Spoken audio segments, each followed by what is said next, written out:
உலக மக்கள் எல்லோருக்கும் வணக்கம். சிவம் ஜோதிடம் மூலியமாக நான் உங்கள் ஜி கோபால் பேசுகிறேன். இன்னைக்கு நான் பேசக்கூடிய பலன் என்ன அப்படின்னா ஆகஸ்ட் மாத பலன்கள். இந்த ஆகஸ்ட் மாத பலன்கள் ஆகப்பட்டது துலாம் ராசிக்காரங்களுக்கு எப்படி இருக்க போகிறது, இதை பற்றி தான் இந்த வீடியோவில் தெளிவாக பார்க்குறோம். நிறைய பேர் நான் நிறைய வீடியோக்கள் போட்டிருக்கிறேன், நிறைய பேர் பார்த்து லைக் பண்ணி சப்ஸ்கிரைப் பண்ணியிருக்கிறீங்க. உங்கள் எல்லாத்துக்கும் என்னுடைய மனமார்ந்த நன்றிகளும் கூட. எல்லாரும் ஸ்கிப் பண்ணாமல் இந்த வீடியோவை பாருங்கள். இப்போ இந்த மாதத்தில் கிரக அடைவுகள் எப்படி இருக்குன்னு பார்க்கலாம். அதாவது துலாம் ராசிக்கு 6ஆம் இடத்தில் சனி பகவான், 5ஆம் இடத்தில் ராகு பகவான். இதே பார்த்தீங்கன்னா மிதுனத்தில் குரு பகவானும் சுக்கிர பகவானும், கடகத்தில் புதன் பகவான், சிம்மத்தில் கேது பகவான், கடகத்திலிருந்து சூரிய பகவான் ஆகஸ்ட் 17ஆம் தேதி பயிற்சியாகி சிம்மத்துக்கு வந்துடுவார். சூரிய பகவான் ஆகப்பட்டது கன்னியில். இது இந்த மாத கிரக அடைவுகள். அப்ப இந்த மாத கிரக அடைவுகளில் துலாம் ராசிக்காரர்களுக்கு கிரக அடைவுகள் எப்படி இருக்கிறது, இதனால எங்களுக்கு ஏதாவது ஒரு வெளிச்சம் பிறக்குமா, எங்களுடைய பொசிஷன் மாறுமா, நாங்கள் நினைத்தது நடக்குமா, திருமணம் கைகூடி வருமா, வேலை கிடைக்குமா, பிஸ்னஸ் நல்லா இருக்குமா, இது மாதிரி எத்தனையோ கேள்விகளோடு தான் இந்த வீடியோ நீங்க பார்க்குறீங்க. ஆனா இந்த துலாம் ராசிக்கு பாருங்க, சனி பகவான் 6ஆம் இடத்துல இருக்கிறாங்களா? 6ஆம் இடத்துல சனி பகவான் இருப்பது மிக மிக யோகம். அதே சமயத்தில் 9ஆம் இடத்தில் குருவும் சுக்கிரனும், இந்த 2 சுபகிரகங்கள் 9ஆம் இடத்தில் இருப்பது யோகம். 3 கிரகங்கள் ஆச்சுங்களா? அதே சமயத்தில் அந்த குரு பகவான் உங்களுடைய ராசியவே பார்க்குறாங்க. இது போக புதன் பகவான் 10ஆம் இடத்துல இருக்கிறாங்க. இதே சூரிய பகவான் ஆகப்பட்டது ஆகஸ்ட் 17ஆம் தேதி 11ஆம் இடத்துக்கு சிம்மத்துக்கு வந்துடுவாங்க. இப்ப இத்தனை கிரகங்கள் உங்களுக்கு சாதகமான சூழ்நிலையில் இருக்குது. அப்போ உங்களுக்கு இந்த மாதம் எப்படி இருக்கும் அப்படின்னா சூப்பரோ சூப்பர். நீங்கள் எடுத்து வைக்கக்கூடிய ஒவ்வொரு அடியும் உங்களுக்கு சாதகமாக சில வெற்றிகளைத்தான் தேடி கொடுக்கும். இது என்னுடைய கணிப்பின் மூலியமாக உறுதி. சார், இப்படித்தான் நீங்க சொல்றீங்க.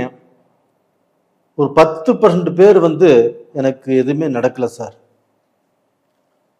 எனக்கு எல்லாமே தடையா இருக்குது, வாழ்க்கையில கஷ்டப்பட்ட அளவுக்கு நான் முன்னுக்கு வரவே இல்லை, முன்னுக்கு வராட்டி ஒரு நிம்மதியான சாப்பாடாக சாப்பிடுவோம் இல்லையா, அதுவும் இல்லை, நல்ல தொழில் செஞ்சு அதுலேயும் நிம்மதி இல்லை, இல்லை லாஸ் பண்ணிட்டு இருக்கிறேன். கண்டிப்பா இருக்கலாம், நீங்க சொல்றது பொய்ன்னு சொல்ல வரல. அதுக்கு உங்களுடைய ஜாதகத்தில் நடக்கக்கூடிய தசா புத்திகள் தான் கண்டிப்பாக ஏதாவது ரூபத்தில் மோசமா இருக்கும். அப்ப ஏதாவது ஒரு கிரகம் வீக்கா இருக்கும், அந்த கிரகத்துடைய தசை நடக்கும், புத்தி நடக்கும். இதனால பாத்தீங்கன்னா உங்களுக்கு இந்த மாதிரி தடுங்களை வந்துட்டே இருக்கும். ஒரு சிலருக்கு நேர்காலம் நல்லா இருந்துச்சுன்னா, இப்போ சந்திர தசை நல்லா இருக்குது 10 வருஷம், செவ்வாய் திசையும் நல்லா இருக்குது 17 வருஷம், ராகு திசையும் நல்லா இருக்குது 18 வருஷம். இது மாதிரி 2-3 திசைகள் சூப்பரா இருக்கும். அதனால 30-35 வருஷ காலங்கள் நல்லா இருக்கிறாங்க. ஒவ்வொருத்தருக்கும் 40 வருஷம் 50 வருஷமும் அந்த தசைகள் ஒவ்வொன்றும் நல்லா தான் இருக்கும். அப்போ அவங்க வாழ்க்கையில தோல்வி இல்லை, வளர்ச்சி, வெற்றி, முன்னேற்றம். அது மாதிரி இந்த துலாம் ராசியில பிறந்தவங்க ஒரு சிலர் நல்லா இருக்கிறாங்க. அதனால் உங்கள் ஜாதகத்தில் தான் ஏதோ அது தவறு இருக்கும். ஒரு கிரகம் ஏதாவது ரூபத்தில் கெட்டிருக்கும். அந்த கிரகத்தினுடைய தசை நடக்கலாம். என்ன ஏதுன்னு நீங்கள் பார்த்துக்கோங்க. அதுதான் நல்ல விஷயம். இப்போ துலாம் ராசிக்கு சனி பகவான் 6ஆம் இடத்தில் இருக்கிறாங்க. இந்த 6ஆம் இடத்தில் இருக்கக்கூடிய சனி பகவான் இப்போ வக்கரமாயிட்டாங்க. இப்போ வக்கரமானதுனால கண்டிப்பாக துலாம் ராசிக்காரங்களுக்கு எதை செய்தாலும் கொஞ்சம் வேகமாக செய்யக்கூடியது வரும். அதே சமயத்தில் அதில் லாபமும் அதிகரிக்கும். ஒரு பிஸ்னஸ் செய்யலாம், ஒரு வேலை எதிர்பார்த்தாலும் அந்த வேலை கிடைக்கும், வெளிநாடு போகலாம், இதற்குண்டான வாய்ப்பும் நல்லா இருக்குது. அப்போ அந்த சனி பகவான் வக்கரத்தினால உங்களுக்கு முன்னேற்றம். நீங்கள் இந்த டயத்தில் ரொம்ப சுறுசுறுப்பாக இருப்பீங்க, ரொம்ப வேகமாக இருப்பீங்க. அது போக இந்த சுக்கிர பகவானும் குரு பகவானும் ஒன்றாக இணைந்து 9ஆம் இடத்தில் ஒன்றாக இணைந்து இருப்பது யோகம் உங்களுக்கு. அப்போ ஏதாவது திடீர்னு ஒரு அதிர்ஷ்ட வாய்ப்புகள், ஏதாவது வரக்கூடாத ஒரு பெரிய அமௌண்ட் உங்களுக்கு வரலாம். அது போக பார்த்தீங்கன்னா உங்களுக்கு ஏதாவது ஒரு பெரிய ஆர்டர் வரலாம். ஒரு மிகப்பெரிய சப்போர்ட்டு யார் மூலியமாவது கிடைக்கலாம். உங்க வாழ்க்கையில நல்ல அந்தஸ்துக்கு வரக்கூடிய வாய்ப்புகள் இந்த குரு சுக்கிரனுடைய இணைவால் கண்டிப்பாக நடக்கும். அதுபோக 9ஆம் இடத்து அதிபதி 10ஆம் இடத்துல, 10ஆம் இடம் தொழில் ஸ்தானம். அப்போ அந்த 9ஆம் இடத்து அதிபதி 10ஆம் இடத்துல இருப்பது உங்களுடைய தொழிலுக்கு மேன்மை. அதாவது ஐடி சம்பந்தப்பட்டவங்க, லாயர் சம்பந்தப்பட்டவங்க, அதுபோக புக்கு விற்கிறவங்க, இந்த ஓவியம் வரைகிறவங்க, இந்த டிராங்கி, இது மாதிரி விஷயத்தில் இருக்கிறவங்களுக்கு அவங்களுக்கு எல்லாமே நல்லா இருக்கும். இது போக பார்த்தீங்கன்னா உங்களுக்கு 11ஆம் இடத்து அதிபதி 10ஆம் இடத்துல புதனோடு இருந்து புதாதித்ய யோகத்தையும் உங்களுக்கு கொடுக்கிறார். இது ஒரு அற்புதமான டயங்க துளாராசிக்காரங்களே.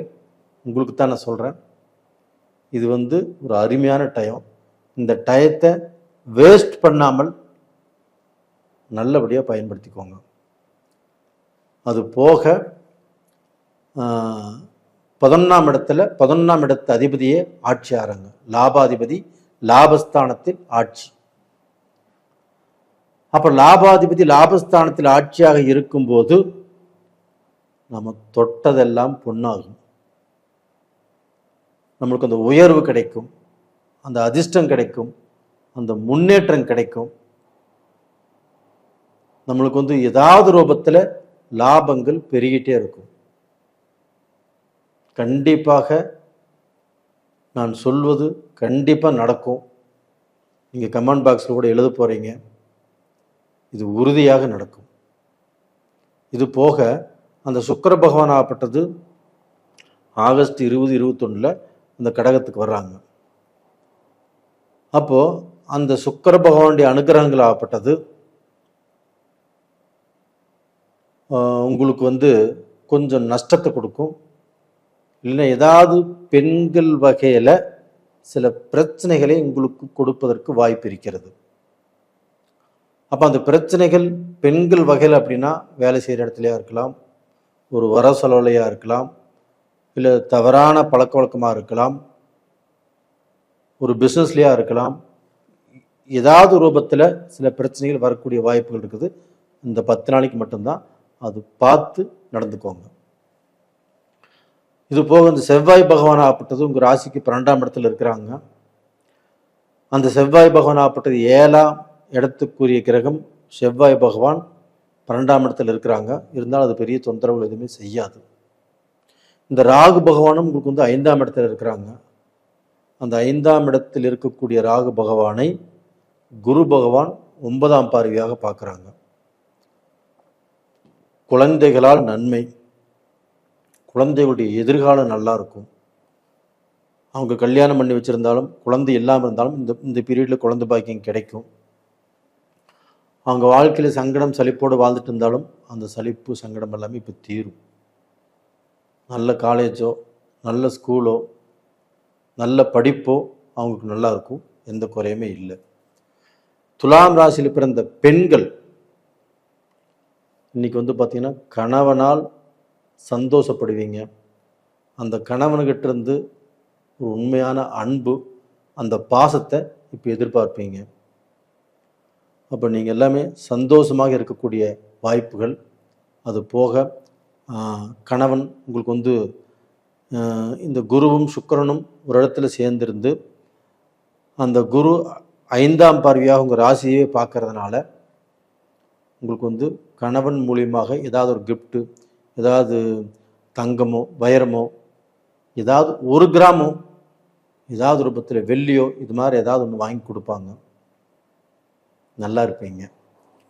நேயர்களே, இந்த பதிவு பிடிச்சிருக்குன்னு நினைக்கிறேன். லைக் பண்ணுங்கள், சப்ஸ்கிரைப் பண்ணுங்கள். உங்கள் ஜென்ம ஜாதகத்தையுமே ஒரு முறை பார்த்துக்கிறது நல்லது. விருப்பம் இருந்தால் பார்த்துக்கோங்க. உங்களிடமிருந்து விடைபெறுவது உங்களின் ஜி கோபால். நன்றி, வணக்கம்.